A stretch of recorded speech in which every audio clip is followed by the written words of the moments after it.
Picture this 3,000 years ago, when most civilizations clung to their coastlines, fearing the endless horizon. A group of daring sailors from the eastern Mediterranean set out into the unknown. These were the Phoenicians, master navigators whose skills were so extraordinary that they reshaped the ancient world. Their ships, carved from mighty cedars, carried not just goods but ideas, cultures, and technologies across vast distances. But here's the mystery that still captivates historians today. Just how far did they really go? Were their journeys confined to the familiar waters of the Mediterranean, or did they venture far beyond, reaching lands we'd only associate with later explorers?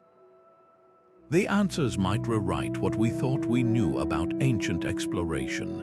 Think about the courage it took to sail into uncharted waters with nothing but the stars and the waves as guides. The Phoenicians didn't just trade, they connected civilizations, from the bustling ports of Tyre and Sidon to the distant shores of North Africa and Spain. But what if their reach extended even further? Whispers in ancient texts and tantalizing archaeological clues suggest they may have sailed around Africa, crossed the Atlantic, or even reached the British Isles in search of tin. These aren't just wild speculations, there's evidence buried in the sands of time, waiting to be pieced together, and that's exactly what we're going to explore. This isn't just a story about ships and trade routes, it's about human ambition, curiosity, and the relentless drive to discover what lies beyond the known world. The Phoenicians didn't leave behind grand monuments or epic tales of conquest, but their legacy is woven into the fabric of history. Their alphabet became the foundation of our own.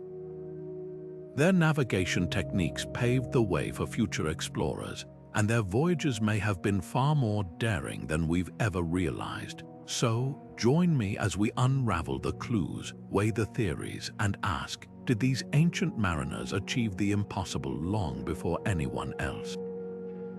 The journey begins now. The Phoenicians weren't just sailors, they were pioneers of the ancient world, turning the Mediterranean into their own bustling highway of commerce and culture. Hailing from the coastal cities of modern-day Lebanon like Tyre and Sidon, these traders didn't just move goods, they connected entire civilizations. Their secret, unmatched shipbuilding skills, while others relied on fragile vessels, the Phoenicians crafted sturdy ships from the famed cedar forests of Lebanon, with deep hulls to withstand rough seas and high prows to cut through waves. These weren't just boats, they were floating fortresses of trade, capable of carrying tons of cargo across thousands of miles. But what truly set them apart was their mastery of navigation. Long before compasses or GPS, they read the stars like a map, using the North Star to guide them through treacherous waters. They studied wind patterns, observed bird migrations, and even tracked the color of the ocean to find their way. Some historians believe they might have been the first to use celestial navigation outside of short coastal hops, a skill that would later inspire Greek and Roman explorers. Their knowledge was so advanced that ancient writers like Herodotus marveled at their ability to sail at night, calling them the wolves of the sea for their fearless, relentless voyages. Yet their greatest legacy wasn't just what they carried in their ships, it was what they left behind in every port they touched. The Phoenicians didn't just trade purple dye, glass, and silver, they spread ideas. Their most enduring gift, the alphabet, simplified from earlier scripts, their 22-letter system was so practical that it became the foundation for Greek, Latin, and eventually the letters you're reading right now. Imagine that every time you send a text or write a note, you're using a system shaped by these ancient sailors. But here's the twist, their influence didn't stop at the Mediterranean's edge. They built colonies as far west as Spain and Morocco, like the legendary city of Carthage, which would one day challenge Rome itself. Some accounts even suggest they sailed beyond the Pillars of Hercules, what we now call the Strait of Gibraltar, into the stormy Atlantic, reaching for tin in Britain or amber in the Baltic. Were they the first to link Europe, Africa, and the Near East into a single web of exchange? The evidence is tantalizing, and it all starts with understanding just how far their ambition could take them. Now, let's turn to the ancient texts, the whispers of history that hint at just how far the Phoenicians might have sailed. One of the most astonishing claims comes from the Greek historian Herodotus, writing in the 5th century before the Common Era. He tells us that under the orders of the Egyptian pharaoh Necho II, a crew of Phoenician sailors embarked on an unimaginable journey, circumnavigating the entire African continent. At the time, this would have been considered pure fantasy, a feat beyond human capability. Yet Herodotus, often skeptical himself, recounts how these sailors set out from the Red Sea, rounded Africa's southern tip, and returned through the Mediterranean 3 years later. They even reported a bizarre detail, that at some point the sun appeared to their north, a detail that modern astronomers confirm would only make sense if they'd crossed the equator. But Herodotus isn't the only ancient voice pointing to Phoenician audacity. The Roman naturalist Pliny the Elder wrote about their voyages to distant lands rich in tin, possibly referencing Britain or even the Canary Islands. Meanwhile, Egyptian records speak of the Keftiu, a term some scholars link to Phoenician traders arriving with exotic goods from far beyond the known world. Even the Hebrew Bible mentions the Phoenicians' far-reaching trade networks, with King Solomon's fleet partnering with them to bring back gold, silver, and apes from a land called Ophir, a place historians still debate could have been as far as India or East Africa. So how much of this can we trust? Ancient texts are a mix of fact, legend, and exaggeration, but the consistency across cultures is striking. The Phoenicians left few written records of their own, but their reputation as peerless navigators echoes through Greek, Roman, and Egyptian sources. While some details might be embellished, the sheer volume of accounts suggests these sailors achieved things their contemporaries thought impossible. And here's the fascinating part. Modern archaeology keeps uncovering clues that align with these ancient stories, like Phoenician shipwrecks found far from home, or artifacts with their distinct style appearing in unexpected places. What emerges is a picture of a people who didn't just push boundaries, they redefined them. Whether or not every story is true, the very fact that ancient writers believed the Phoenicians could sail around Africa or reach the edges of the world speaks volumes. It wasn't just about geography, it was about daring to imagine and then prove that the horizon wasn't a limit but an invitation. While ancient texts give us tantalizing hints about Phoenician voyages, it's the physical evidence, the shipwrecks, pottery shards, and scattered artifacts that truly anchors their story in reality. Take the waters off the coast of Malta, where divers stumbled upon a 2,000-year-old Phoenician wreck, its cargo hold still packed with clay amphorae that once held wine and olive oil.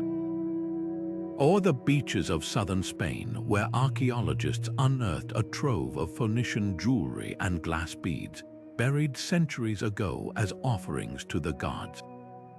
These aren't just isolated finds, they're breadcrumbs left behind by a civilization that turned the Mediterranean into a web of trade routes stretching thousands of miles. One of the most compelling discoveries comes from the sunken Phoenician ship at Bajo de la Campana, near modern-day Cartagena. When researchers excavated the wreck, they found something astonishing: elephant tusks. Not just any ivory, these tusks were traced back to African forest elephants, a species native to regions far south of the Sahara. That means Phoenician traders didn't just hug the coastline, they ventured deep into Africa, forging relationships with inland kingdoms to secure goods no other Mediterranean culture could access. And then there's Sardinia, where excavations revealed a Phoenician outpost littered with copper ingots stamped with markings identical to those found in Lebanon. These weren't random traders passing through. They were settlers, building permanent hubs to control the flow of metals like tin and silver, materials crucial for the Bronze Age's booming economies. But perhaps the most provocative clues lie beyond the Mediterranean.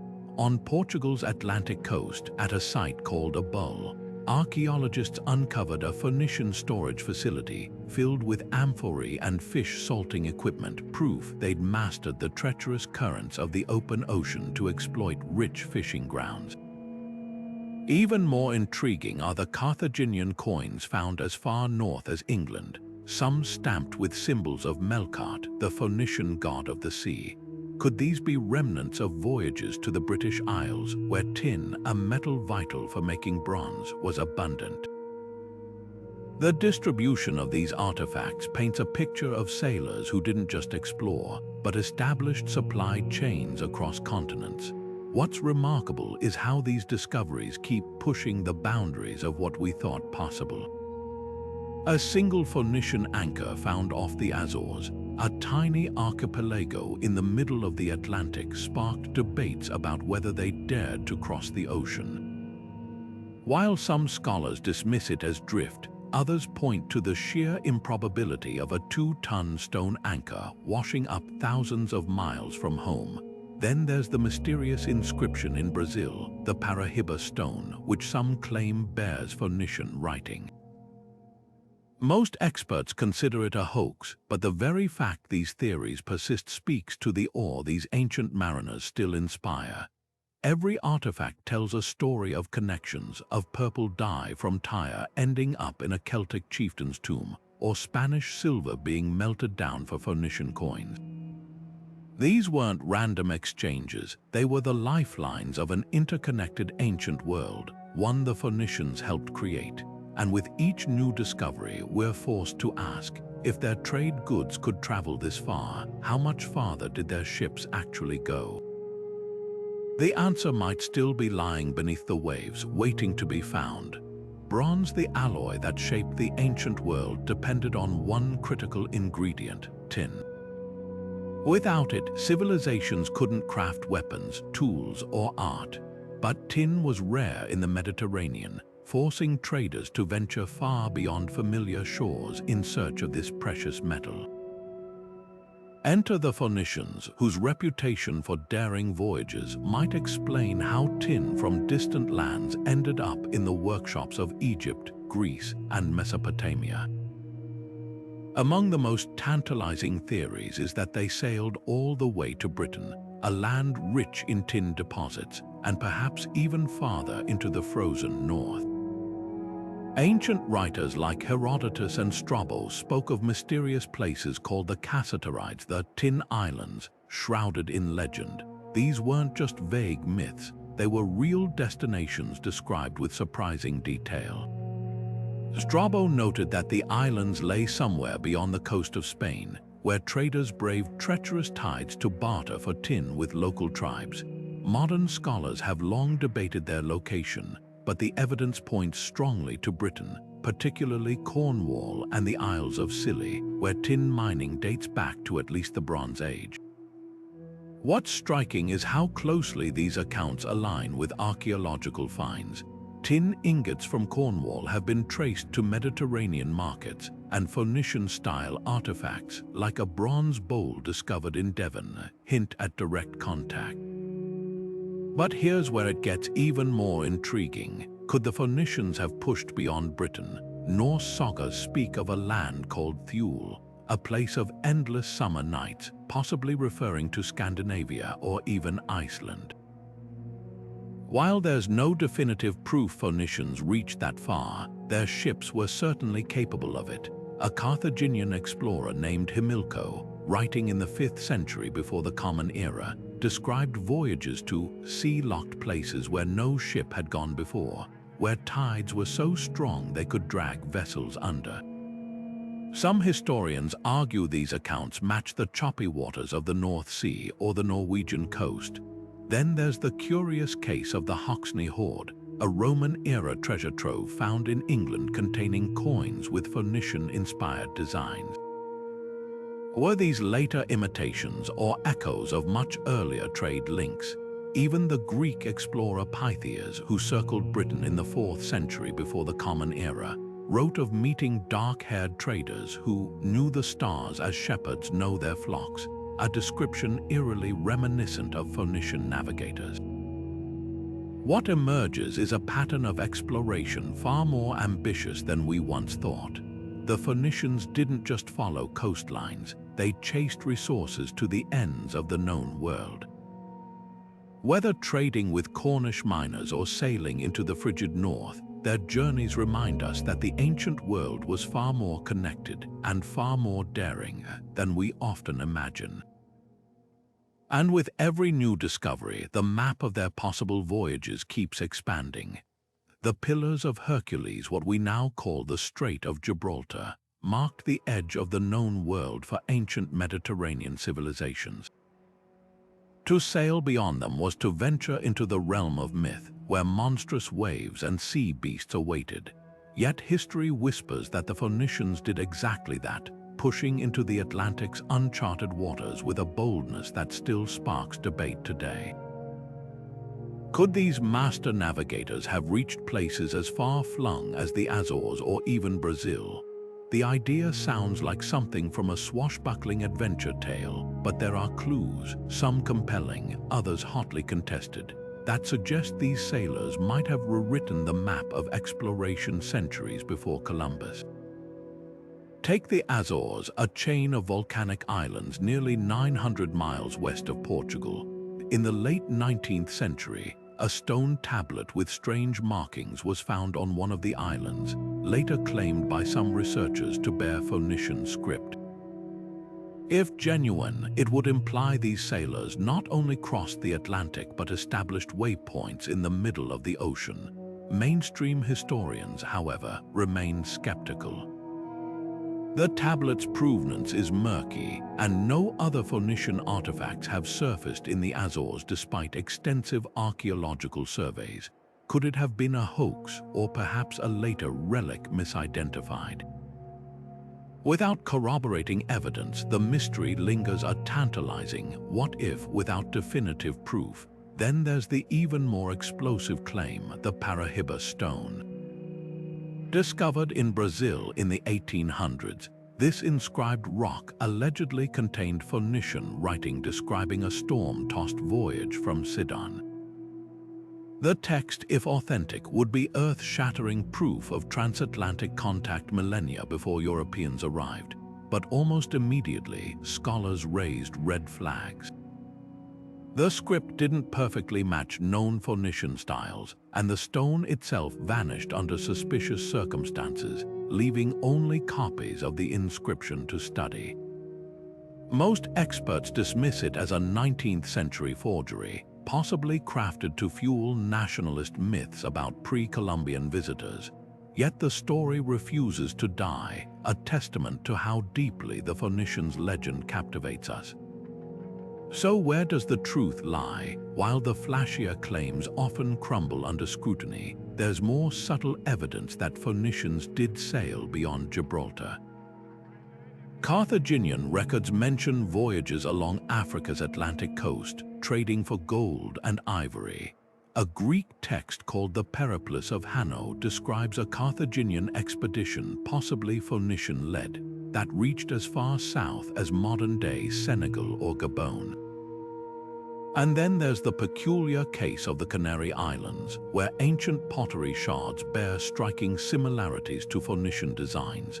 These weren't random drifters, they were calculated explorers, methodically expanding their trade networks.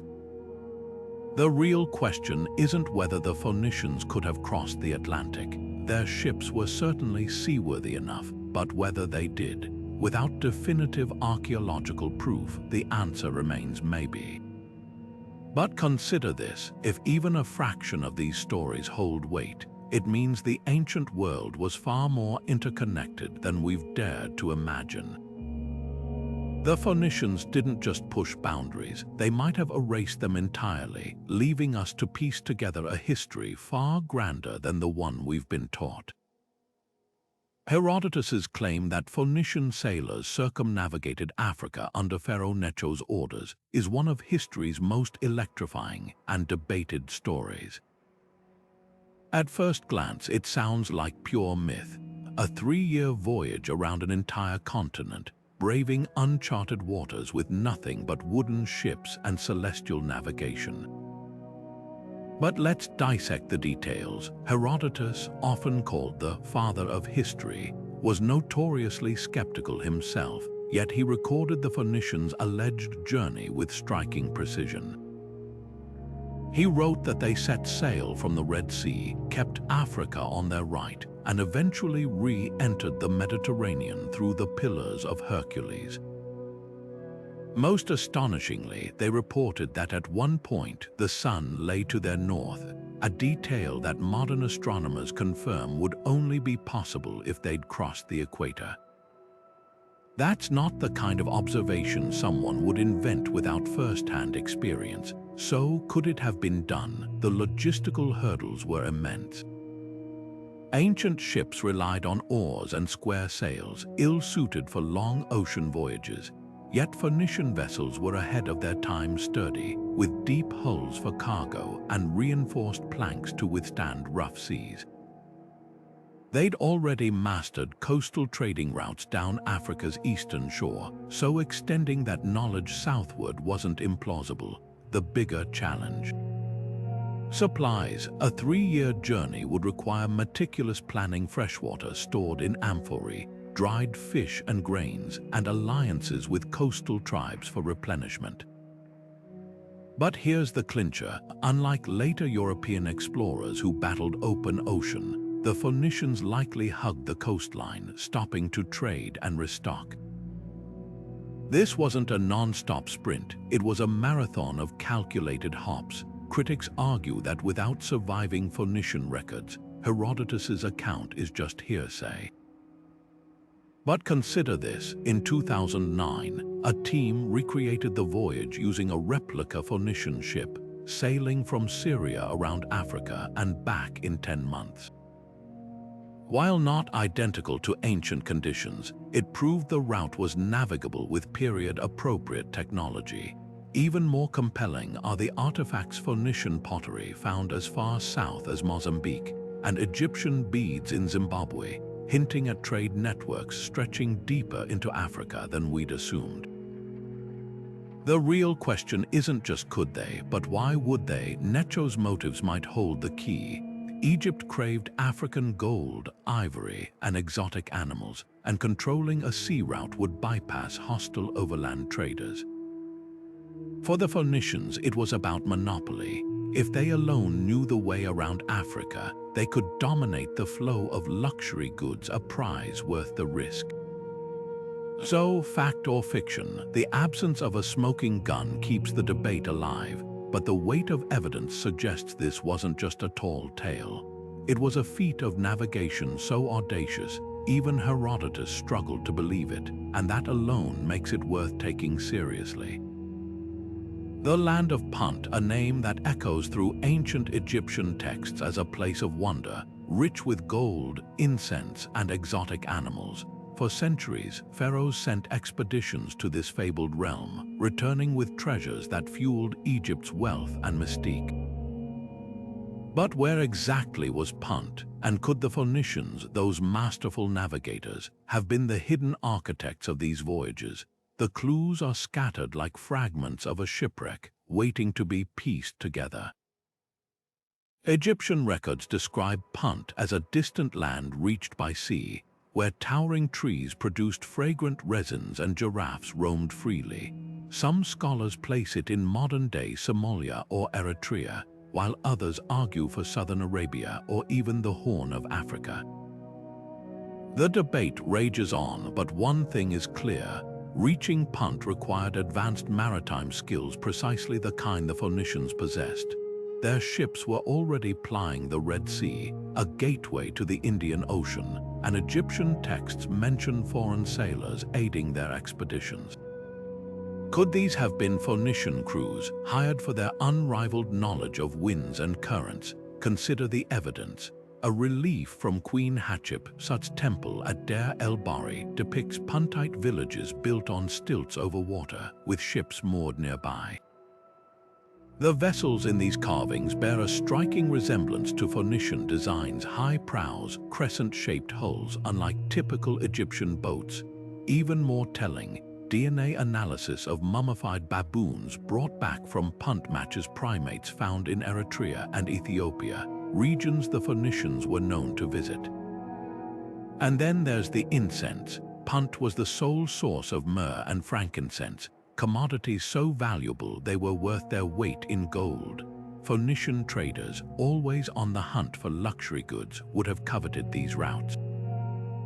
But here's the twist: the Phoenicians might not have just been middlemen. Some researchers suggest they could have founded trading posts along the East African coast, acting as intermediaries between local tribes and Egyptian buyers. A handful of Phoenician-style anchors found near Somalia's shores hint at their presence, while ancient pottery shards with Canaanite markings, precursors to Phoenician script, have turned up in Yemen. If true, it means these sailors didn't just stumble upon Punt. They helped weave it into the fabric of global trade. The puzzle deepens when we look beyond artifacts. The Greek historian Diodorus Siculus wrote of a people called the Ichthyophagi, or fish-eaters, who lived along the African coast and traded with far-off sailors. Their descriptions align eerily with Phoenician methods: drying fish for long voyages, building temporary shelters near shorelines. Were these the footprints of Phoenician explorers, blending seamlessly into local cultures as they'd done from Spain to Sardinia? What emerges is a tantalizing possibility that the Phoenicians didn't just sail to Punt, they defined it. By connecting dots across continents, they turned a mythical land into a real node of commerce, one that shaped the economies of empires. Whether as hired navigators, independent traders, or cultural bridge builders, their fingerprints are all over this ancient mystery. And with every new discovery, we're reminded that history's greatest adventures often lie hidden in plain sight, waiting for the tides to reveal them. The Mediterranean wasn't just a highway for Phoenician traders, it became a vast network of permanent footholds, each one a stepping stone to greater influence. Take Carthage, founded around the 9th century before the Common Era on the coast of modern-day Tunisia. This wasn't just another port, it grew into a powerhouse that would one day challenge Rome itself.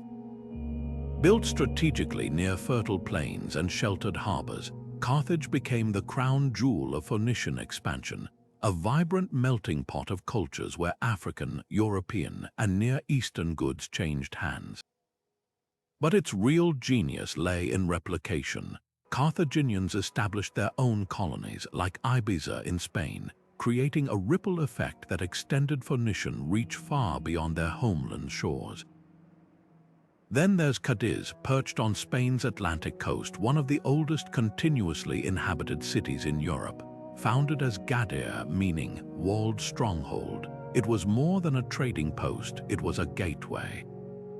From here, Phoenician ships could access the tin-rich lands of Britain and the amber routes of the Baltic. Archaeologists have uncovered Cadiz's ancient docks, where stacks of lead ingots stamped with Phoenician letters reveal a bustling export hub. But what's truly remarkable is how these settlers adapted. They didn't just impose their culture, they blended it, worshipping local gods alongside their own deity Melkart, whose temple here became a pilgrimage site for centuries. Malta tells a different story. This tiny island, midway between Sicily and North Africa, became a vital repair station for Phoenician ships battered by long voyages.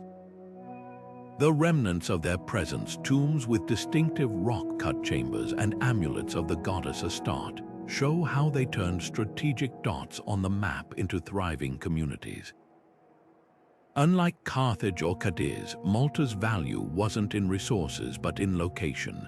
A safe harbor where crews could restock fresh water and repair hulls before venturing farther west into the unknown. But the real surprise lies in colonies like Lixus in modern Morocco. Nestled near the Atlantic, this settlement defies expectations.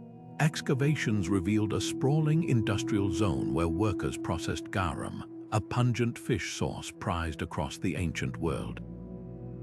The scale suggests Lixus wasn't just supplying local demand, it was feeding an empire. And here's the kicker: Phoenician settlers here may have pushed south along Africa's coast, trading for gold with indigenous tribes centuries before the Romans arrived.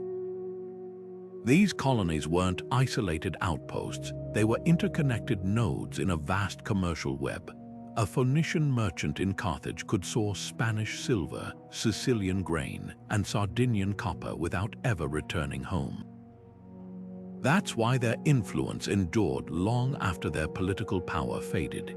Even when Rome rose, it was Phoenician-style ships that dominated Mediterranean trade, and their alphabet that evolved into the scripts of Europe.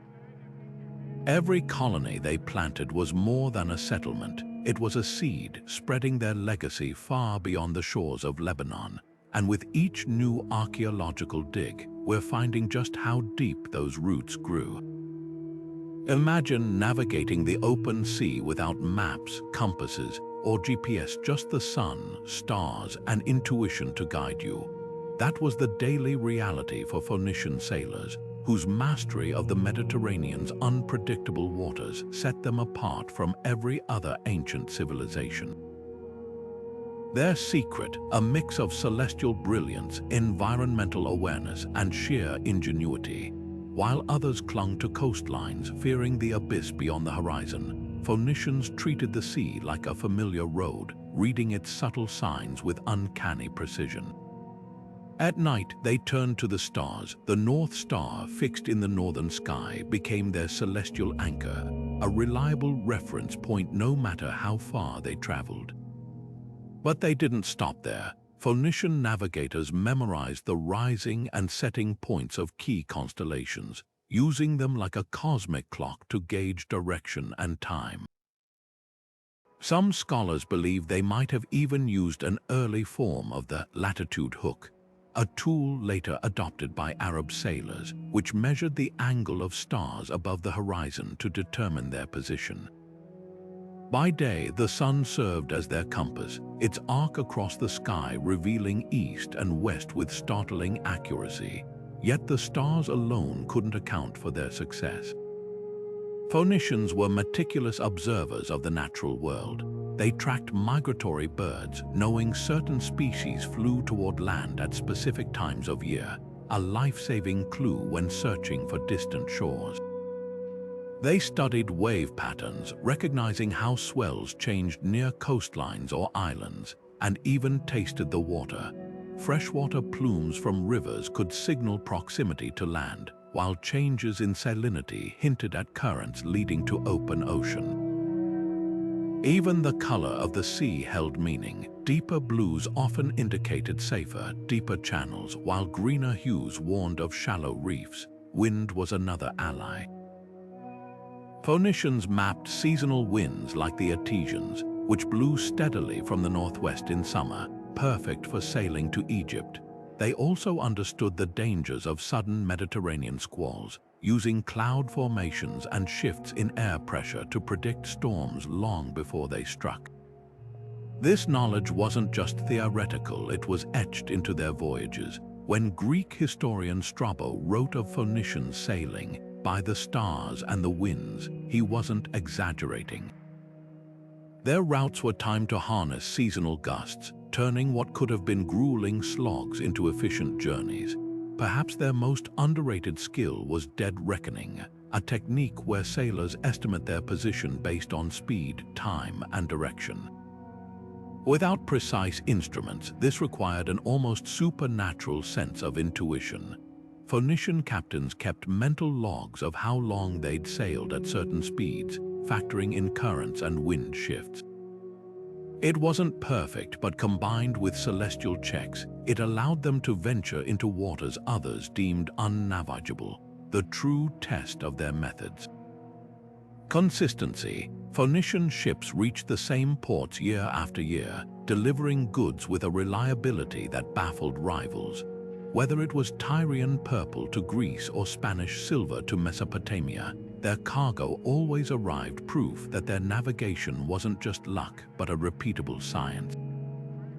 And that's what made them unstoppable. While other cultures mythologized the sea as a realm of monsters, Phoenicians decoded its secrets, turning the unknown into a highway of empire. Their legacy isn't just in the distances they covered, but in the wisdom they left behind, a blueprint for exploration that would guide mariners for millennia. The Phoenicians didn't just move goods across the ancient world, they moved cultures. Every ship that left their ports carried more than cargo. It carried ideas, technologies, and even entire writing systems that would shape civilizations for millennia. Take their most famous export, Tyrian purple. This vibrant dye, extracted from sea snails, became the ultimate status symbol, coloring the robes of emperors and priests from Rome to Babylon.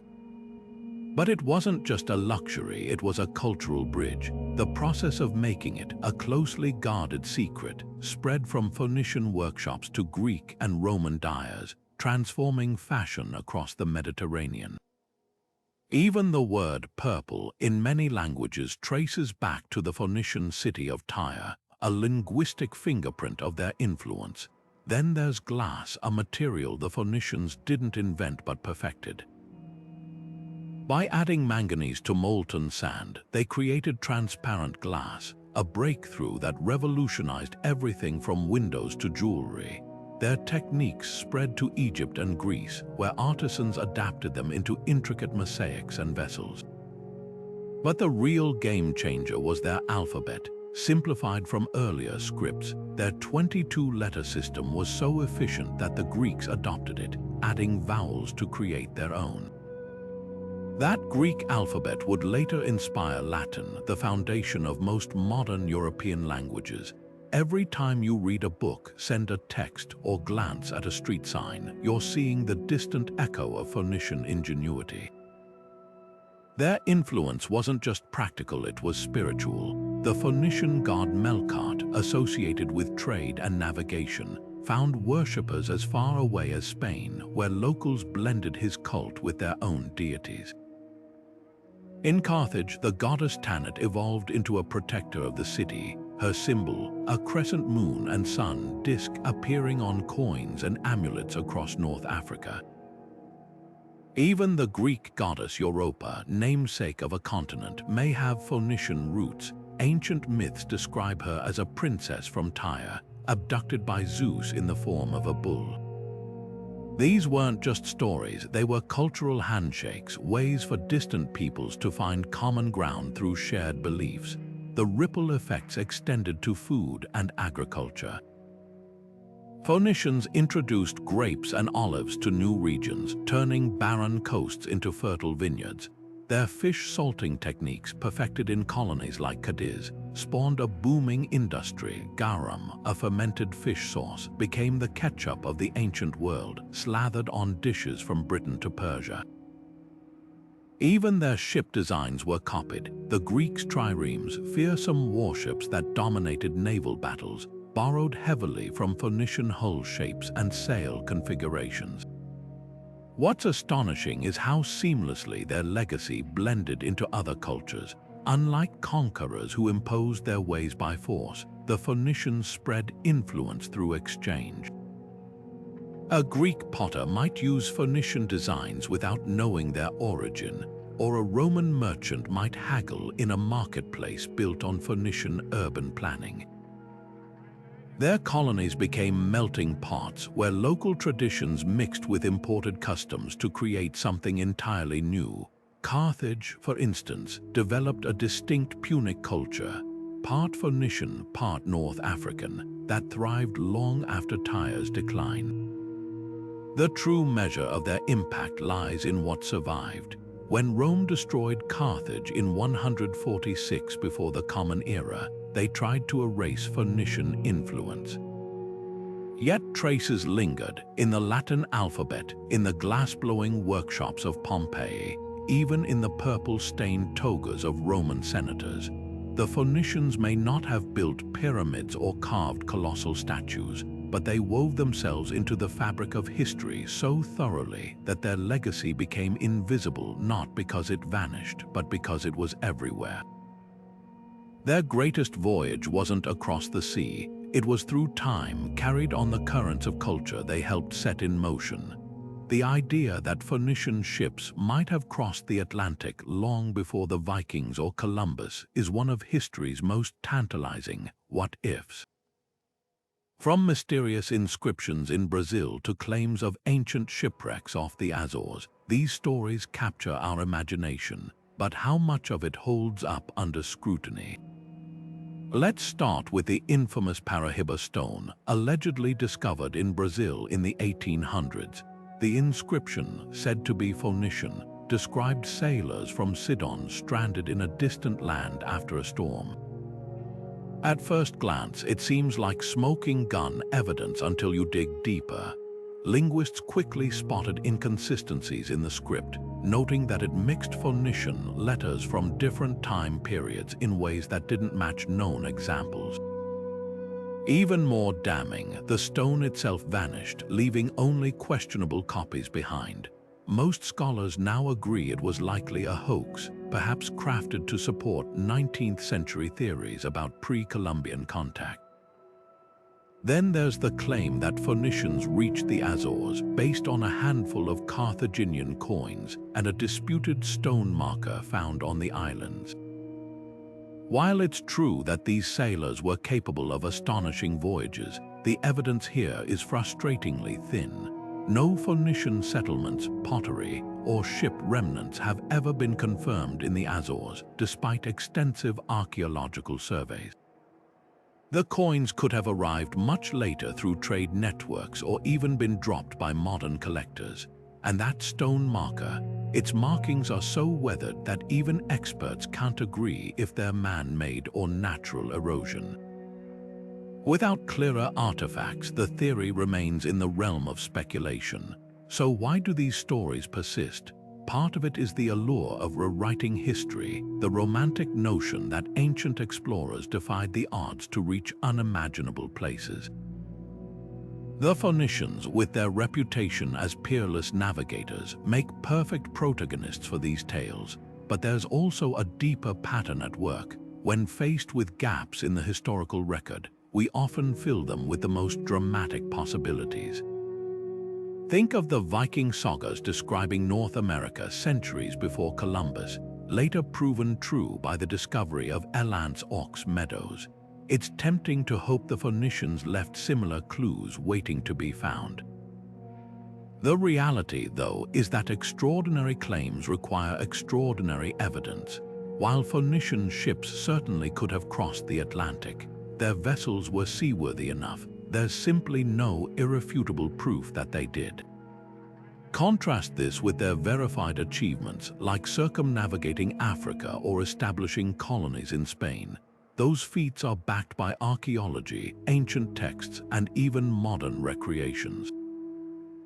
The Atlantic theories, meanwhile, rely on fragments and folklore. That doesn't mean we should stop looking. New discoveries could always emerge, a shipwreck off the Canary Islands, a previously overlooked inscription. But until then, the line between fact and legend stays firm. What's fascinating isn't just the lack of evidence, but what these myths reveal about how we view the past. The Phoenicians don't need transatlantic voyages to be impressive. Their real accomplishments are staggering enough. By chasing phantom journeys, we risk overshadowing the tangible ways they shaped history through trade, cultural exchange, and sheer maritime brilliance. The truth may not be as flashy as a pre-Columbian crossing, but it's no less extraordinary. After all, transforming the Mediterranean into a global marketplace is its own kind of magic. Carthage wasn't just another Phoenician colony, it was a civilization in its own right, one that took the daring spirit of its founders and pushed it to breathtaking new heights. By the 5th century before the Common Era, this North African powerhouse had eclipsed even Tyre and Sidon in influence, commanding a maritime empire that stretched from Sicily to the Atlantic. But what truly set Carthage apart was its appetite for exploration, a legacy crystallized in the legendary voyage of Hano the Navigator. This wasn't just a trading mission, it was an audacious attempt to map the unknown edges of Africa, a journey that blurred the line between myth and history. Ancient sources describe Hano's expedition as a fleet of 60 ships carrying 30,000 colonists, a staggering scale for the time. Their goal: to establish settlements along Africa's western coast and perhaps to find the limits of the world itself. The surviving account, inscribed on a temple wall in Carthage and later translated by Greek scholars, reads like an adventure novel. Hano's crew encountered towering volcanoes spewing lava, tribes of hairy people possibly describing gorillas, and rivers teeming with hippos, details so vivid they couldn't have been purely invented. Most compelling is his mention of a place called the Horn of the West, believed by modern historians to be Cabo Verde, nearly 2,000 miles south of Gibraltar.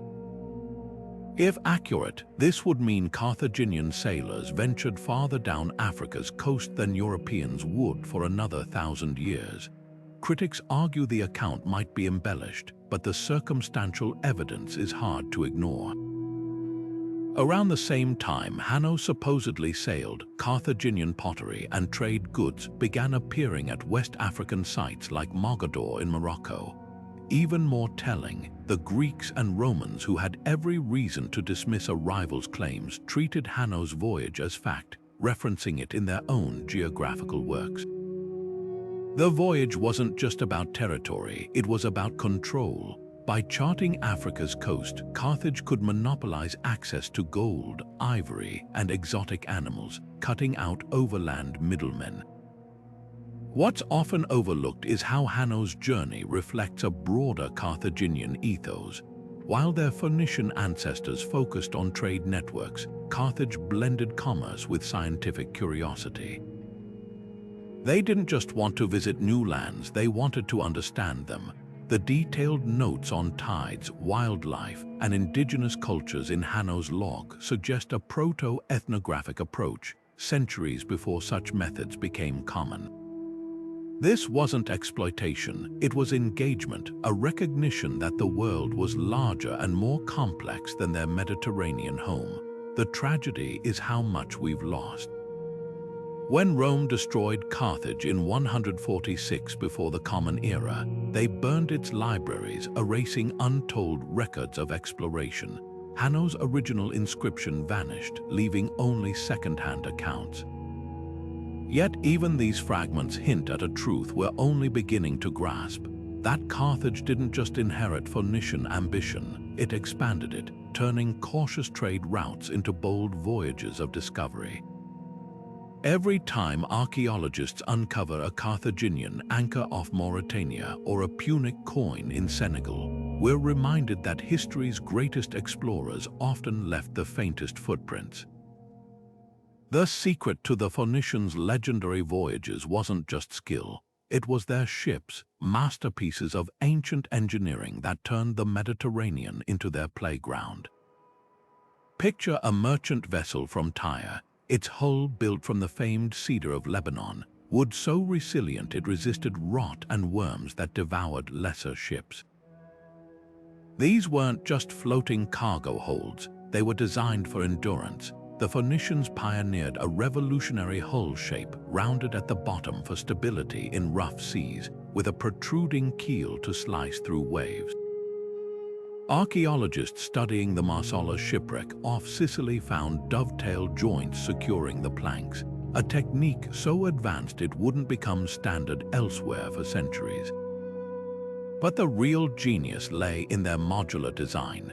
Phoenician ships featured removable masts and sails, allowing crews to adapt swiftly when storms hit or narrow river passages demanded maneuverability. Their sails, woven from Egyptian linen, could be angled to catch crosswinds, a breakthrough that let them sail against prevailing winds by zigzagging, a technique called tacking. At night, they'd often switch to oars, with two tiers of rowers providing bursts of speed when escaping pirates or navigating treacherous straits. War galleys took innovation further. The bireme, with its double banks of oars, became the Phoenicians' signature warship. Unlike the heavier Greek triremes, these vessels prioritized speed and agility. A bronze-clad ram at the prow could splinter enemy hulls, while the deck curved upward at both ends, a design that later inspired Viking longships. What's astonishing is how they balanced strength and weight. By using mortise and tenon joints instead of nails, they created hulls flexible enough to withstand pounding waves, yet light enough for rapid maneuvers. Perhaps their most overlooked advancement was the hyposomata, a massive rope running stem to stern beneath the deck. When tightened with wooden levers, it acted like a spine, preventing the ship from hogging or sagging in heavy seas. This same principle is used in modern suspension bridges, combined with watertight bulkheads, a concept borrowed from Egyptian river barges. Phoenician ships could survive breaches that would sink lesser vessels. Their legacy floats into the modern age. When divers explored a 1st century BCE wreck near Malta, they found amphorae stacked exactly as described in ancient texts, secured with Phoenician-style rope nets that distributed weight evenly. Even Columbus's ships borrowed their rounded hull design, proving some ideas are truly timeless. The Phoenicians didn't just build ships, they crafted floating fortresses of ingenuity, each one a testament to their unrivaled mastery of the sea. The Phoenicians didn't sail into the unknown just for the thrill of discovery. Every voyage had a purpose, and that purpose was usually profit. These were merchants first and foremost, their ships packed with goods that could fetch staggering prices back home. Tyrian purple dye, Lebanese cedar, Spanish silver, and African ivory. Their routes weren't random, they were meticulously plotted to maximize trade, connecting resource-rich regions with wealthy buyers. When they founded colonies like Carthage or Cadiz, it wasn't to plant flags or claim territory, it was to secure access to commodities. Tin from Britain, essential for bronze, amber from the Baltic, a luxury worth its weight in gold. The Phoenicians weren't chasing horizons, they were chasing markets. But here's where it gets interesting. To call them just traders misses the audacity of what they accomplished. Every new route demanded exploration. Sailing beyond Gibraltar into the stormy Atlantic wasn't a calculated business decision, it was a leap into the abyss. The first crew to round Africa's southern tip had no guarantee they'd find trade partners, let alone survive the journey. Profit may have been the engine, but curiosity was the compass. Consider their settlements. Places like Lixus in Morocco or Mogador off Africa's coast weren't just trading posts. They were experiments in cross-cultural exchange, where Phoenicians adapted to local customs while introducing their own. That's not the behavior of mere merchants, it's the mark of cultural pioneers. Contrast this with later European explorers. Columbus and Magellan sailed under royal banners, their missions fueled by a mix of nationalism, religious zeal, and the quest for glory. The Phoenicians, though, answered to no empire. Their loyalties lay with their city-states and the next lucrative deal. Yet in some ways, their achievements were even more radical. Europeans had maps, however flawed, and the backing of kingdoms. Phoenicians ventured into truly uncharted waters with nothing but stars and gut instinct. When they reached a new land, they didn't claim it for a crown. They asked, "What can we trade here?" That pragmatic approach shaped their legacy. They didn't conquer, they connected. While later explorers often sought to dominate, the Phoenicians built networks, whether it was teaching the Greeks their alphabet or sharing navigation techniques with coastal tribes. Even their failures reveal their mindset. A European expedition that found no gold might be deemed a disaster. For Phoenicians, a voyage that yielded just one new trade contact or a safer route was a success. Profit and exploration weren't opposing forces, they were two sides of the same coin. The unknown wasn't a barrier, it was the ultimate marketplace. What's telling is how their priorities shifted over time.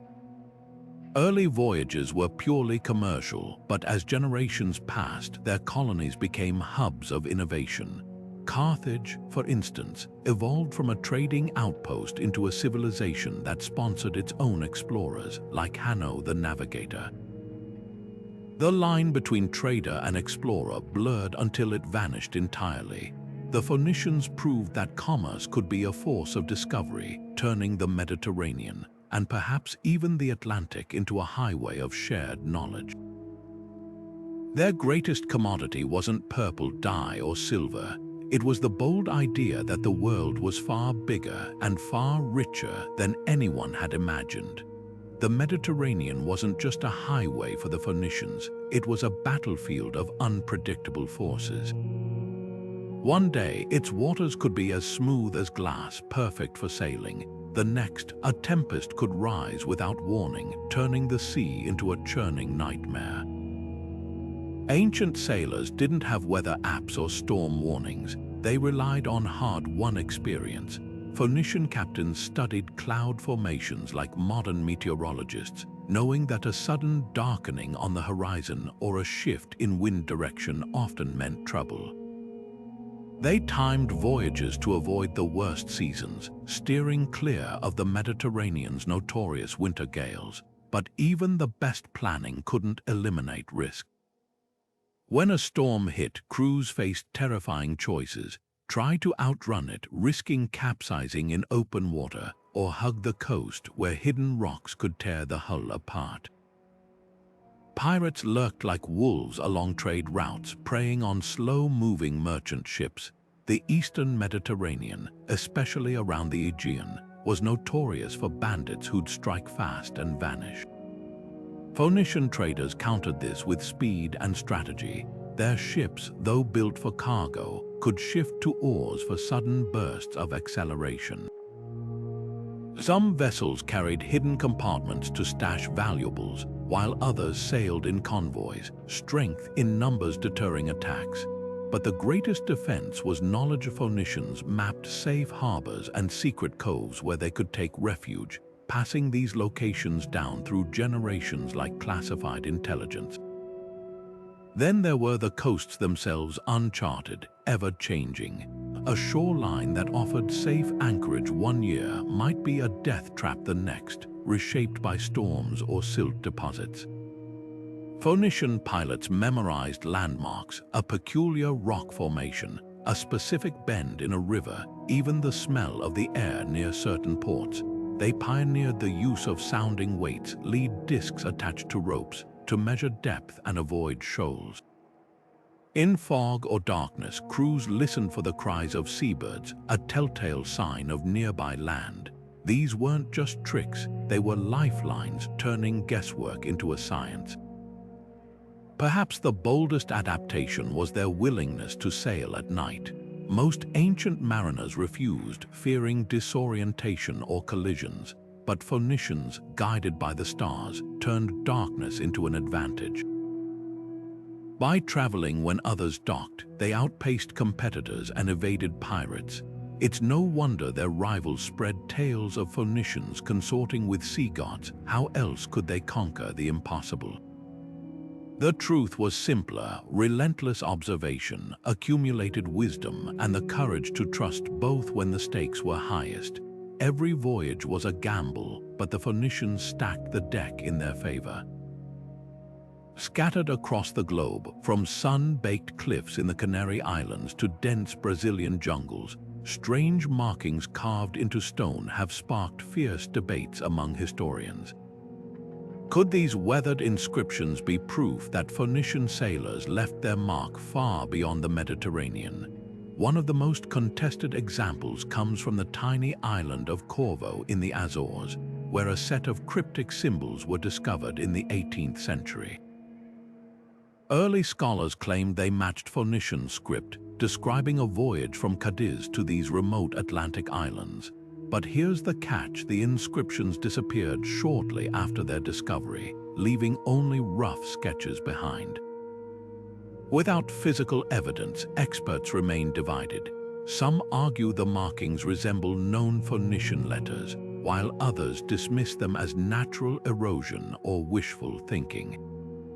Then there's the notorious Parahibba inscription, allegedly found in Brazil in the 1870s. This tablet, covered in what appeared to be Phoenician writing, told the story of sailors separated from their fleet during a storm. At first glance, it seemed like undeniable proof of transatlantic contact, but linguistic analysis revealed glaring inconsistencies. The script mixed archaic and later Phoenician forms in ways no authentic artifact would. Even more damning, the stone vanished, leaving only disputed copies. Most archaeologists now consider it an elaborate hoax, possibly crafted to support pre-Columbian contact theories popular at the time. Yet not all claims are so easily dismissed. On the Canary Islands, a series of rock carvings known as the Lubico-Berber script have puzzled researchers for decades.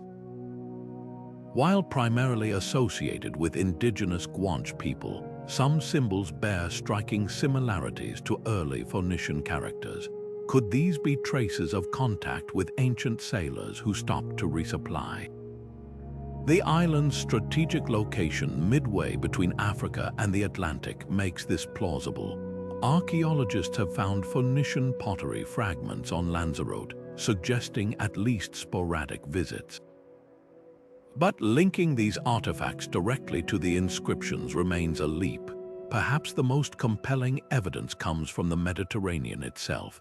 In Sardinia, a stone slab known as the Nora stele, dated to the 9th century before the Common Era, bears an unambiguous Phoenician inscription referencing a military campaign. This isn't disputed, it's a verified piece of history. The real mystery is why similar clear examples haven't been found elsewhere. If Phoenicians reached Brazil or the Azores, wouldn't they have left more than ambiguous scratches on stone? The absence of definitive proof hasn't stopped the speculation. In 2001, a team claimed to have found Phoenician letters on a cave wall in Uruguay. Mainstream scholars quickly debunked it, noting the markings lacked grammatical structure. But these persistent theories reveal something fascinating: our collective desire to rewrite history's boundaries.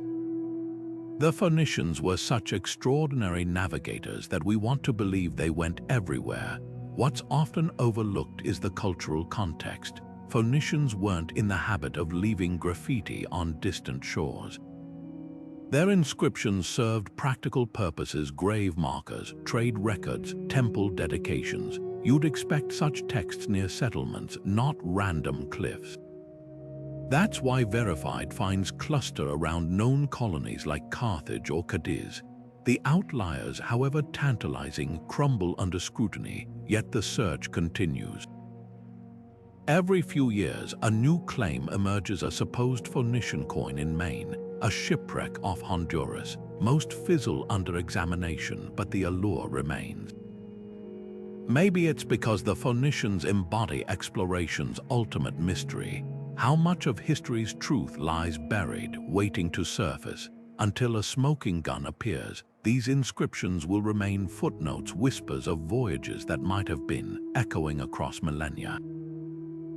Among the most controversial claims about Phoenician exploration is the idea that they crossed the Atlantic and reached the Americas centuries before the Vikings or Columbus. The Bat Creek stone, discovered in Tennessee in the late 19th century, is often held up as evidence. This small slab bears markings that some insist resemble Paleo-Hebrew, a script closely related to Phoenician. Found in a Native American burial mound, the stone sparked theories of ancient transatlantic contact. But here's the catch: mainstream archaeologists point out glaring issues. The inscription, when flipped upside down, closely matches a Masonic or fraternal society emblem from the 19th century.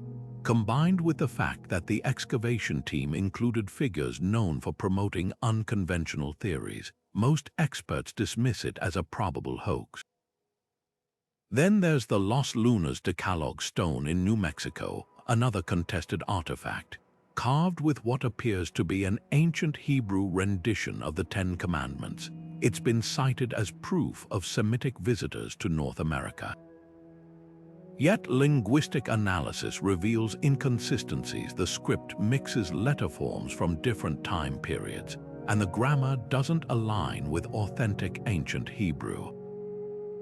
Geologists also note that the patina on the carving suggests it could be far more recent than claimed, without corroborating evidence like Phoenician tools, settlement remains, or DNA traces in indigenous populations. These isolated stones feel more like outliers than breakthroughs. Skepticism deepens when you consider the logistical hurdles. Phoenician ships, though advanced for their time, were designed for Mediterranean trade, coastal hops with frequent stops to resupply fresh water and food. A transatlantic crossing would mean weeks in open ocean against prevailing currents, with no guarantee of landfall. Compare this to their verified voyages. Trips to Britain or West Africa followed predictable routes with known waypoints. The absence of any mention of such a monumental journey in Phoenician, Egyptian, or Greek records is another red flag.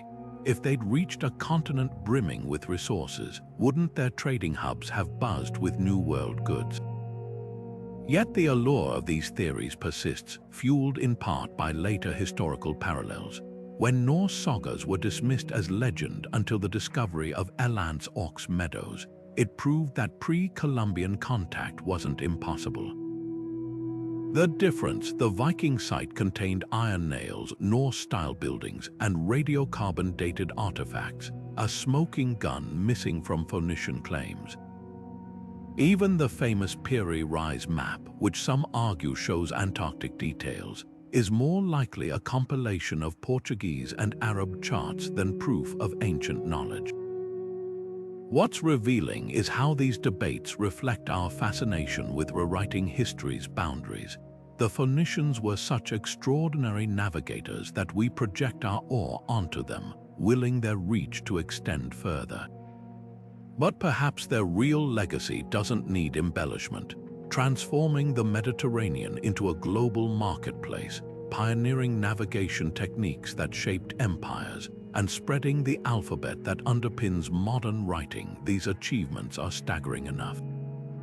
The Atlantic theories, however thrilling, remain in the realm of speculation, a reminder that sometimes the truth, though less sensational, is no less extraordinary. The Phoenicians left behind a paradox, a civilization that reshaped the ancient world yet remains frustratingly silent about its own triumphs. Unlike the Egyptians with their towering obelisks or the Romans with their meticulous records, these master navigators built an empire on trade, not stone monuments. Their ships circled continents, their alphabet became the foundation of modern writing, yet first-hand accounts of their voyages are vanishingly rare.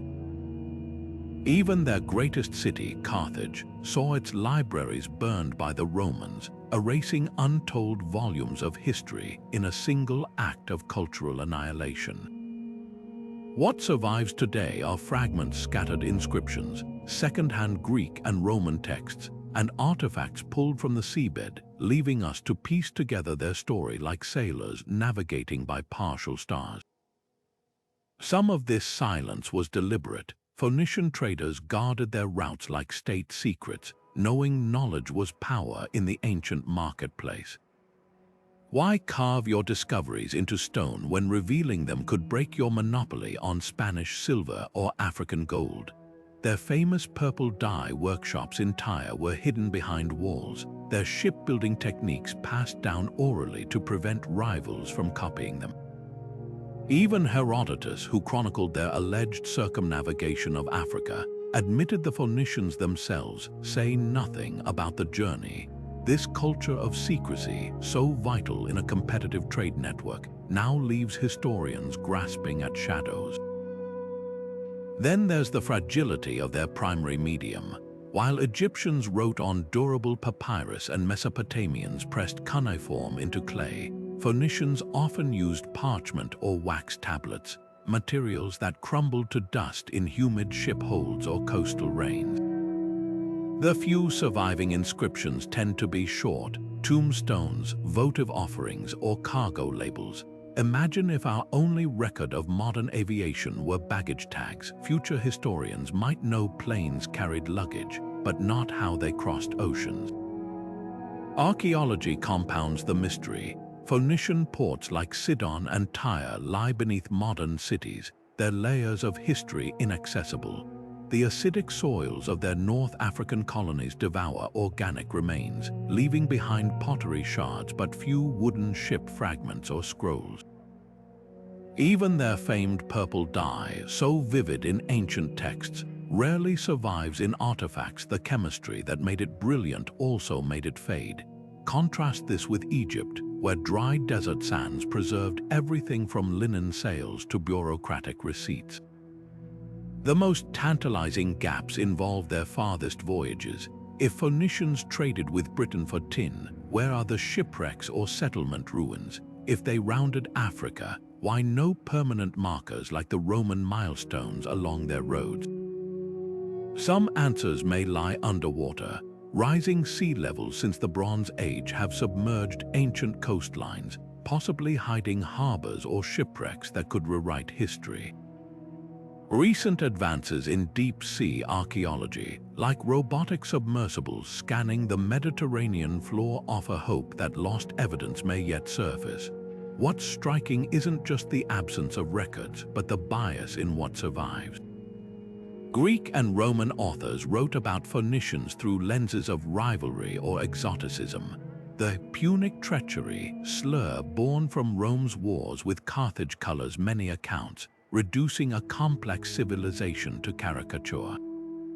Even the name Phoenician comes from the Greek word for purple, reducing an entire people to their most famous export. Without their own voices, we're left interpreting them through the gossip of neighbors who often envied their success. Yet this silence speaks volumes. That a civilization so impactful left so little trace suggests their true legacy wasn't in monuments, but in movement, not in grand inscriptions, but in the quiet diffusion of ideas across continents. Their alphabet didn't need temples to endure. It lived on in the pens of Greek scribes and the chisels of Roman masons. Their ships may have rotted away, but their hull designs echo in Viking longships and Renaissance caravels. Perhaps the greatest testament to their reach is the very difficulty of measuring it, like trying to map the wind by the seeds it scattered across the ancient world. While the Phoenicians were undoubtedly masters of the Mediterranean, they weren't the only ancient civilization pushing the boundaries of exploration. Half a world away, Polynesian voyagers were achieving feats just as astonishing, sailing vast stretches of the Pacific in double-hulled canoes with nothing but the stars, waves, and flight patterns of birds to guide them. Unlike the Phoenicians, who relied on established trade networks, Polynesians ventured into the open ocean with no guarantee of landfall, settling remote islands from Hawaii to New Zealand centuries before Europeans even knew they existed. Their navigational prowess was so precise that modern recreations using traditional methods have successfully crossed thousands of miles of empty ocean. The key difference, while Phoenician voyages were fueled by commerce, Polynesian exploration was driven by expansion and survival. a testament to human adaptability in the face of the unknown. Then there were the Vikings, whose sleek longships cut through the North Atlantic like knives. By the 8th century, Norse explorers had reached Iceland, Greenland, and even the shores of North America, 500 years before Columbus. The Viking settlement at Elance Ox Meadows in Newfoundland is irrefutable proof of their transatlantic crossings, complete with iron nails and turf houses identical to those in Scandinavia. Unlike the Phoenicians, who sought trade partners, Vikings often came as raiders or settlers, their journeys etched in sagas that blend history and myth. Yet both cultures shared a fearless approach to navigation. Vikings used sunstone's crystals that polarized sunlight to locate the sun on cloudy days, while Phoenicians tracked stars. Both methods were revolutionary for their time, proving that exploration wasn't about who had the best technology, but who best understood their environment. But what about the ancient Greeks? While they're celebrated for philosophy and art, their maritime achievements often fly under the radar. Pytheas of Massalia, a Greek explorer from the 4th century before the Common Era, reportedly sailed beyond Britain to a frozen land he called Thule, possibly Norway or Iceland.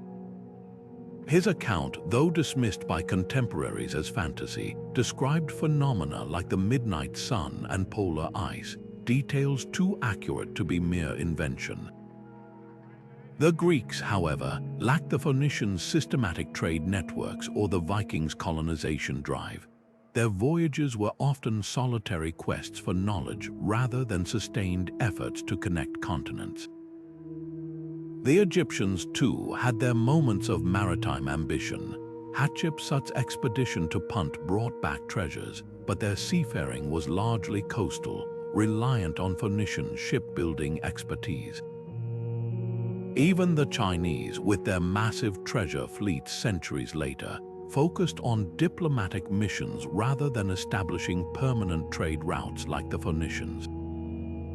What sets these cultures apart isn't just distance covered, but legacy.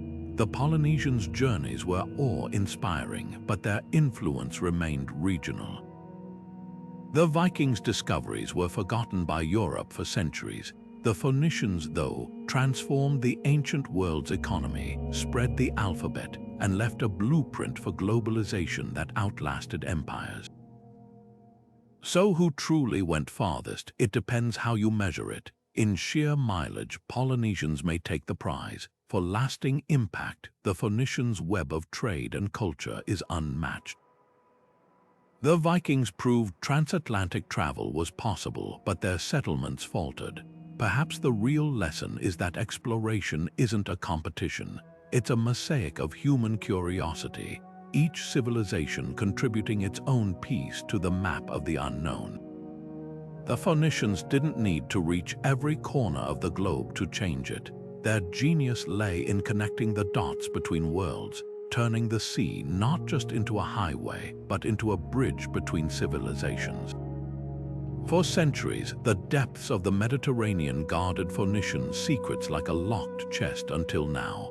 Cutting-edge technology is prying open that chest, revealing clues that rewrite our understanding of these ancient mariners. Take the recent discovery off the coast of Malta, where underwater robots equipped with sonar mapping uncovered a Phoenician shipwreck nearly 2,700 years old. The ship's cargo, intact amphorae still sealed with ancient resin, wasn't just preserved, it was a time capsule. Scientists analyzing the residue inside identified traces of wine flavored with thyme and pistachio, a recipe matching descriptions from Tyrian trade logs. Suddenly, a line in an old text wasn't just poetry, it was a shipping manifest. Satellite imaging has revolutionized the hunt for lost Phoenician harbors. Along the southern shores of Spain, infrared scans revealed submerged stone structures near Cadiz, docks, and warehouses now 20 feet underwater due to rising sea levels since the Bronze Age. These weren't makeshift anchorages, They were engineered complexes with wave breakers and cargo ramps, proving Phoenician colonies were far more sophisticated than we'd imagined. Even more startling, the same technology detected ancient deforestation patterns in Lebanon, correlating cedar harvests with shipbuilding booms mentioned in Assyrian tax records. For the first time, we can match ecological changes to specific periods of Phoenician expansion, but the real game changer lies in DNA analysis. Researchers examining pottery shards from Carthaginian sites found invisible traces of fish source garum embedded in the clay. By sequencing the fish DNA, they traced the catch origins to fisheries as far away as Portugal and Morocco, mapping trade routes through molecular evidence. Another team studying lead ingots from shipwrecks matched their chemical fingerprints to mines in Sardinia and Cyprus, exposing a sprawling supply chain that functioned like an ancient version of global shipping networks. The most tantalizing breakthroughs come from deep-sea archaeology. In 2021, a submersible exploring the seabed near Sicily spotted an anomaly, a cluster of stone anchors too large for Greek or Roman ships. Their distinctive tapered shape pointed to Phoenician design, but their location miles from any known trade route raised questions. Were these markers of a lost storm diversion or evidence of routes we've yet to document?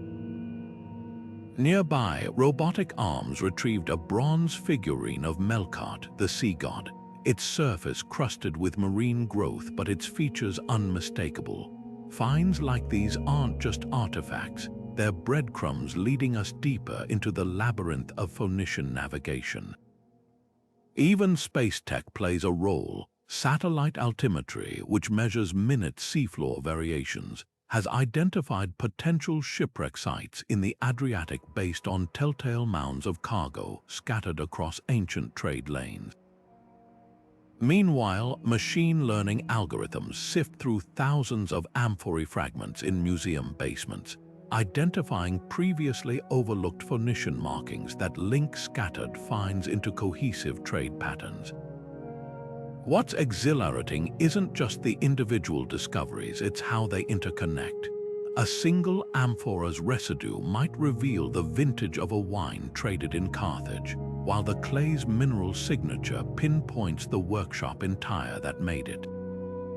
Suddenly, we're not just studying objects, we're reconstructing entire journeys, from the cedar forests of Lebanon to the vineyards of Sicily to the tin mines of Cornwall. The Phoenicians may have been silent for millennia, but with every technological leap, their story grows louder and more extraordinary. The sea hasn't given up all its secrets yet, but for the first time, we have the tools to listen. Columbus's famous voyage in 1492 didn't emerge from a vacuum. It sailed on centuries of accumulated maritime knowledge, much of it traced back to Phoenician innovations. Look closely at the Santa Maria's design. Its rounded hull and deep keel mirrored Phoenician cargo ships, optimized for stability in open water rather than speed. Even Columbus's navigation tactics echoed theirs, relying on celestial readings, bird flight patterns, and the color of seaweed to gauge proximity to land. But the connections run deeper than just shipbuilding. When Columbus set sail, his logs referenced ancient accounts of lands beyond the Pillars of Hercules, including whispers of Phoenician voyages to distant shores. His personal library contained works by Strabo and Pliny, both of whom documented Phoenician exploits, suggesting these stories weren't just myths to him, they were inspiration. The parallels extend to trade strategy. Just as Phoenicians established colonies like Carthage to control resource flows, European powers built outposts in the Americas to monopolize goods like sugar and tobacco. The Spanish crown's obsession with gold-mirrored Tyre's fixation on purple dye, both commodities so valuable they fueled entire economies. Even the darker aspects align. Phoenician colonies often subjugated local populations for labor, prefiguring the exploitative systems Europeans imposed in the New World.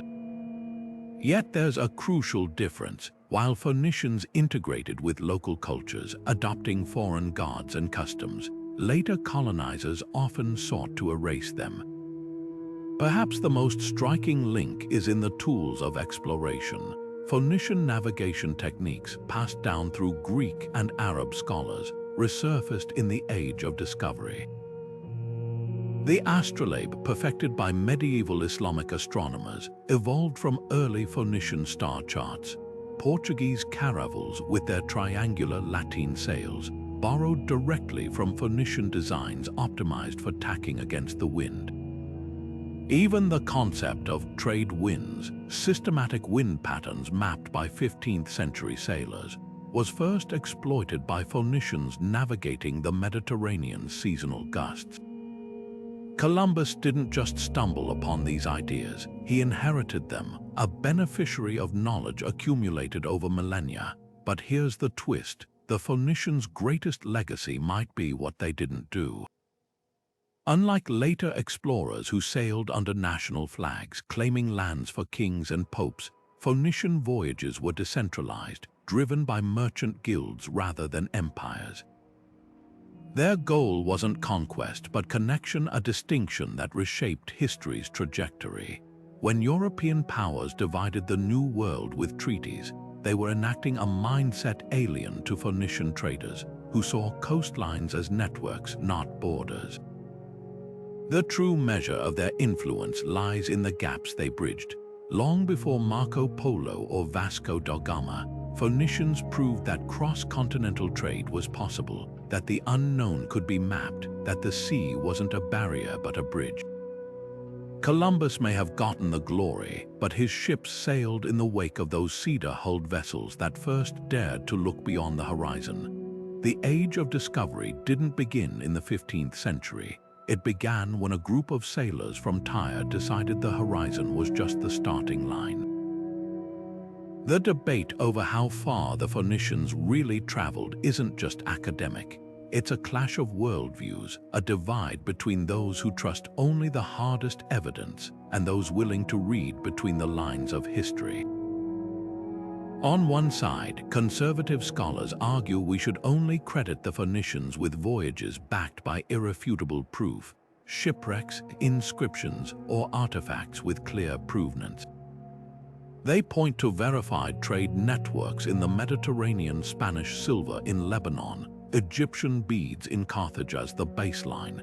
Anything beyond that, they say, veers into speculation.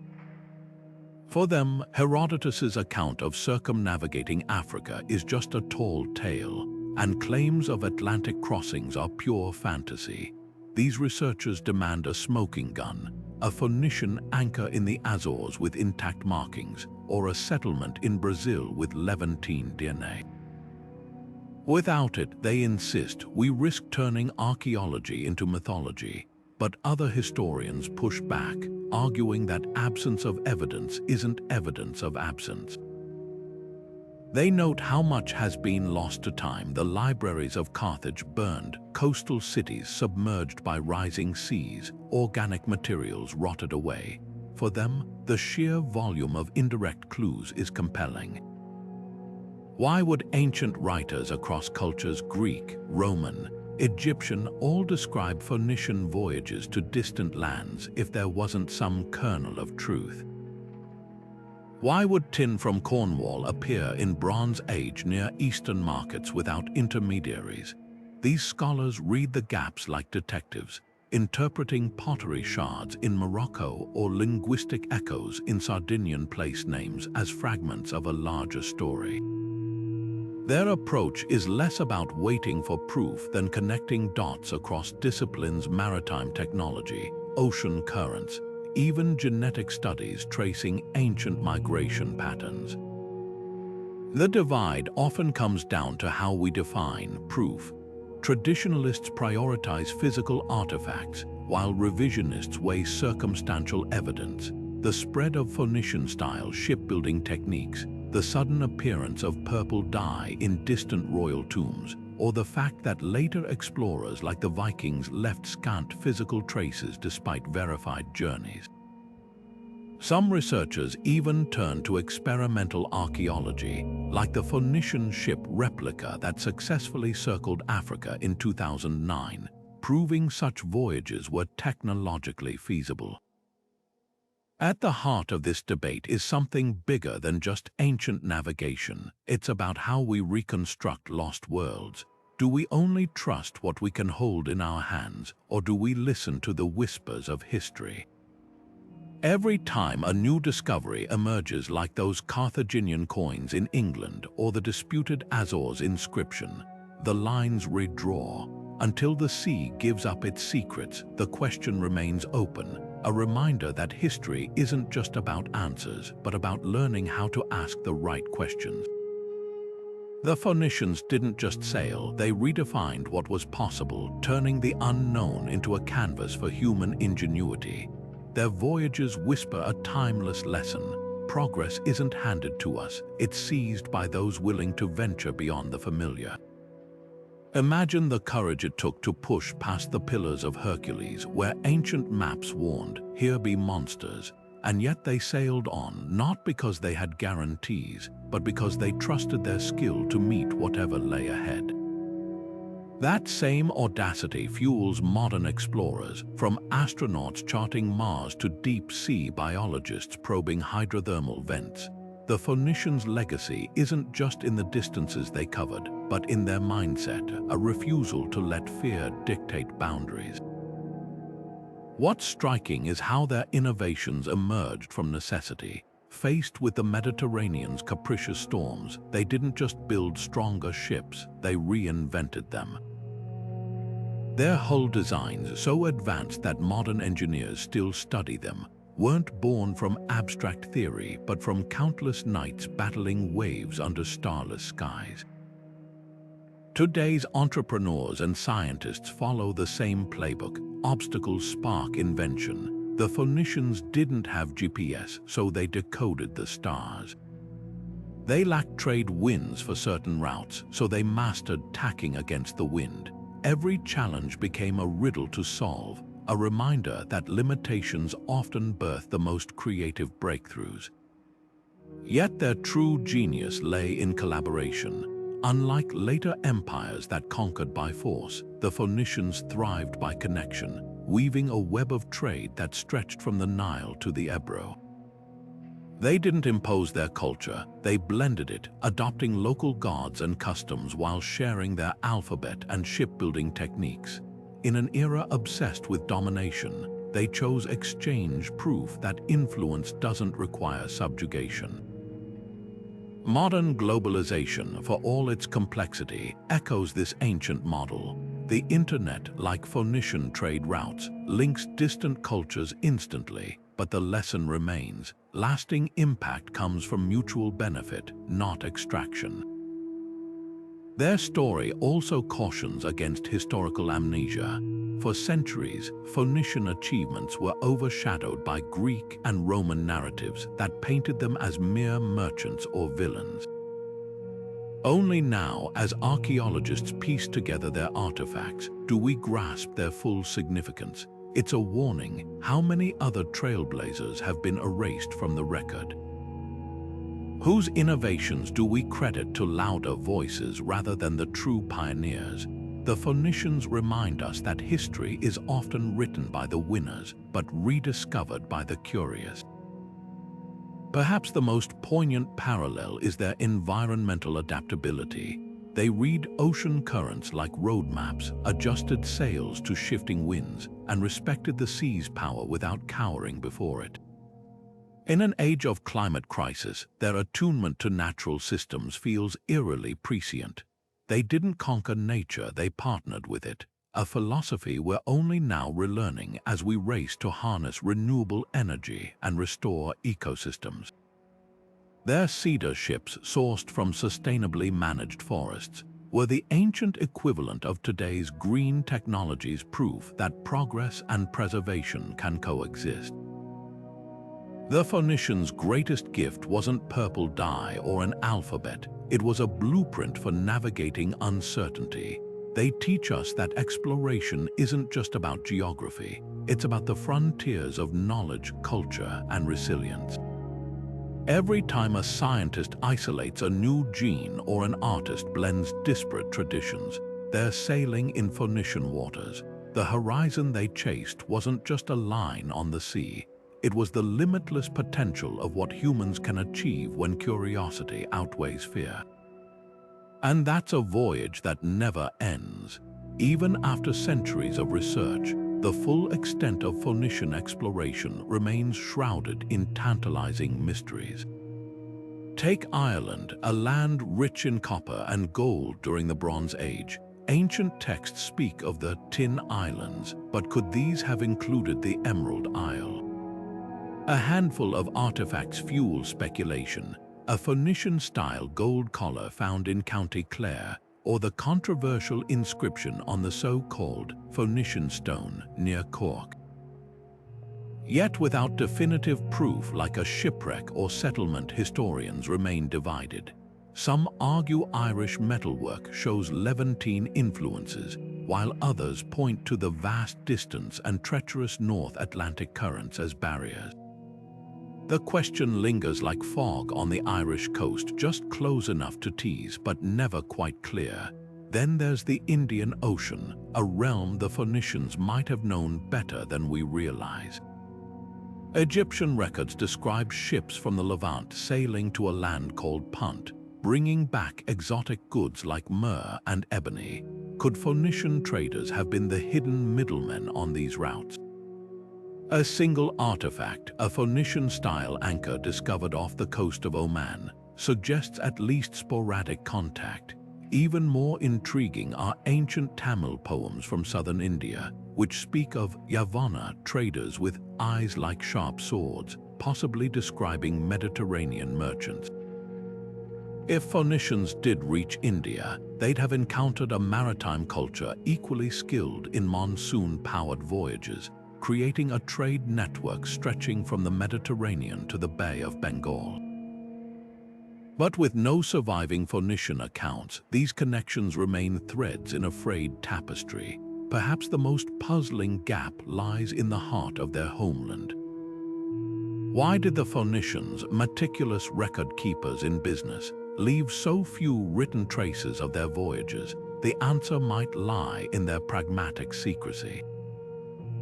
Trade routes were proprietary knowledge guarded like state secrets. A merchant's log detailing the path to Spanish silver mines or African gold fields would have been worth more than the cargo itself.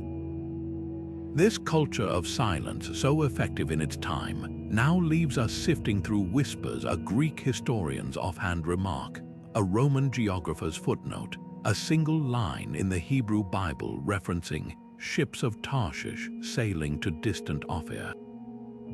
New technologies offer hope. Underwater drones scanning the Sicilian Channel might yet uncover a Phoenician wreck laden with Irish copper. Soil analysis in Indian ports could reveal traces of Levantine olive oil or wine. Genetic studies of ancient populations along these routes might uncover unexpected mingling. Until then, these enigmas serve a vital purpose. They remind us that history isn't a puzzle to be solved, but a conversation spanning millennia.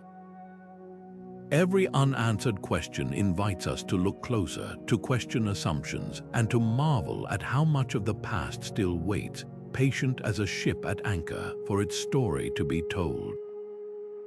As we piece together the fragments of Phoenician voyages, one thing becomes clear: their story isn't just about distances crossed, but about the very idea of exploration itself.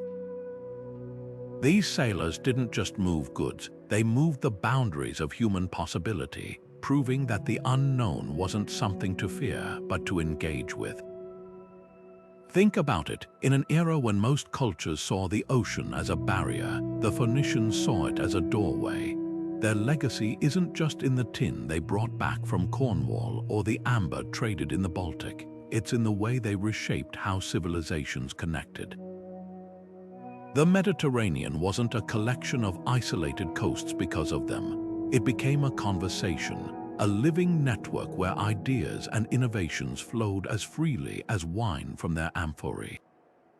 Yet for all we've uncovered, the most thrilling part is what we haven't found. Every shipwreck discovered, every inscription translated, seems to hint at journeys still waiting to be confirmed. Could there be a Phoenician anchor resting on the seabed off the Azores, or a trading post buried under centuries of silt in West Africa? The gaps in our knowledge aren't just missing pieces, they're invitations. They remind us that history isn't a static record, but a living puzzle where new discoveries can upend everything we thought we knew. That's why the debate matters. Whether you're convinced they circled Africa or skeptical about Atlantic crossings, their story challenges us to rethink what ancient societies were capable of. It's easy to assume our ancestors were less daring, less curious than we are, but the Phoenicians prove otherwise. Their voyages weren't just feats of navigation, they were acts of imagination, a refusal to accept the limits of their world. In that sense, they're not just part of history, they're part of us. Every time we look at a map and wonder what lies beyond, we're following in their wake. So where do you think they sailed? The comments are open for your theories, whether your team definitely reached Brazil or firmly in the Mediterranean-only camp. And if you've enjoyed this deep dive into history's greatest mariners, hit that like button, subscribe, and join us as we keep unraveling the past one mystery at a time. After all, the Phoenicians didn't just leave us shipwrecks and inscriptions. They left us a question that still echoes across the waves. How much of the world is left to discover?